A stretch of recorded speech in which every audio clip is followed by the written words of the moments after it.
Josué 8. O Senhor Deus disse a Josué: Não tenha medo, seja corajoso, marche com todos os seus soldados contra a cidade de Ai. Eu farei com que derrotem o rei de lá.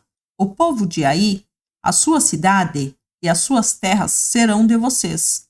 Vocês vão fazer com essa cidade o que fizeram com Jericó, mas desta vez todos os objetos e o gado vão ficar para vocês. Preparem-se para atacar a cidade de surpresa e por trás. Então Josué e todos os soldados se prepararam para marchar contra Ai. Ele escolheu 30.000 homens corajosos e os enviou de noite com estas ordens: escondam-se do outro lado da cidade. Não fiquem muito longe e estejam prontos para atacar. Eu e os meus soldados vamos avançar na direção da cidade. Quando os soldados de Ai saírem contra nós, vamos fugir como na primeira vez. Eles vão sair atrás de nós, afastando-se da cidade. Vão pensar que estamos fugindo deles como na primeira vez. Então vocês sairão dos esconderijos e tomarão a cidade. O Senhor, nosso Deus, entregará Ai a vocês. Depois que tomarem a cidade, põe um fogo nela, como o Senhor mandou. São essas as minhas ordens. Assim Josué enviou soldados e eles foram se esconder a oeste de Ai, entre Ai e Betel. Mas Josué passou a noite no acampamento. Levantou-se de madrugada e reuniu os soldados. Ele e os líderes de Israel marcharam na frente do povo na direção de Ai. Os soldados que iam com José marcharam na direção do portão principal da cidade e acamparam no lado norte. Havia um vale entre eles e Ai. Josué reuniu uns 5.000 homens e os pôs em esconderijos a oeste, entre Ai e Betel. Os soldados estavam colocados assim para a batalha: o acampamento principal ao norte da cidade e os outros a oeste, e Josué passou a noite no vale. O rei de Ai agiu depressa quando viu os israelitas. Ele e todos os seus soldados saíram de madrugada e foram lutar contra os israelitas no mesmo lugar de antes, em frente do vale do Jordão. Ele não sabia que ia ser atacado por trás. Josué e os seus soldados fingiram que estavam sendo derrotados e fugiram para o deserto. Todos os homens de Ai tinham sido convocados para ir atrás dos israelitas, e enquanto perseguiam Josué, iam se afastando cada vez mais da cidade. Todos os homens de Ai saíram atrás dos israelitas, e a cidade ficou deserta, sem ninguém para defendê-la.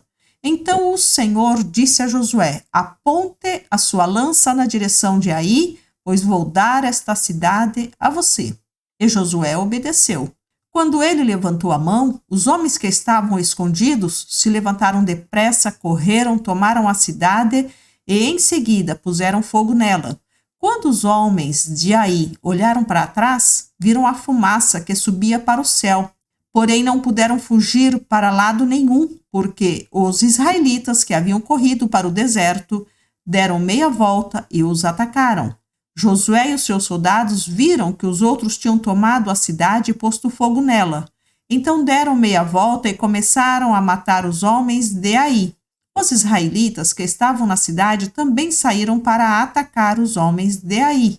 Esses homens foram completamente cercados e mortos pelos israelitas. Só ficou vivo o rei de Ai, que foi preso e levado a Josué. Os israelitas mataram todos os inimigos em campo aberto, no deserto onde haviam sido perseguidos. Depois voltaram para Ai e mataram os que estavam lá. Nesse dia foram mortos todos os moradores de Ai, 12.000 pessoas. Josué continuou a apontar a lança na direção de Ai e não a abaixou até que todas as pessoas da cidade foram mortas. Os israelitas ficaram com as coisas que pegaram na cidade, como o Senhor havia ordenado que Josué fizesse. Josué incendiou Ai, que virou um montão de ruínas para sempre, como se pode ver até hoje. Ele enforcou o rei de Ai numa árvore e o deixou ali até de tarde. Ao pôr do sol, mandou que tirassem o corpo e o jogassem no portão da entrada da cidade, e o cobriram com um montão de pedras que está naquele lugar até hoje. Nessa ocasião, Josué construiu no monte Ebal um altar ao Senhor, o Deus de Israel. Ele seguiu as ordens que Moisés, servo do Senhor, tinha dado aos israelitas, como está escrito na lei de Moisés. Faça um altar de pedras brutas que não foram cortadas com ferramentas. Sobre esse altar, apresentem ao Senhor ofertas que foram completamente queimadas e ofertas de paz. Ali na frente do povo, Josué copiou em pedras a lei que Moisés tinha escrito. E todos os israelitas, com seus líderes, autoridades e juízes, e também todos os estrangeiros que viviam no meio deles, ficaram de um lado e de outro da arca da aliança, e outros ficaram de frente para os sacerdotes levitas que carregavam a arca. Metade do povo ficou em frente do monte Gerizim e a outra metade em frente do monte Ebal. Moisés, servo do Senhor, tinha dado ordem para o povo se colocar nessa posição na hora de receber a bênção. Então Josué leu em voz alta toda a lei, com as bênçãos e as maldições, como estão escritas no livro da lei. Cada um dos mandamentos de Moisés foi lido por Josué para toda a multidão de israelitas e para as mulheres, crianças e estrangeiros que viviam entre eles. Nenhuma palavra deixou de ser lida.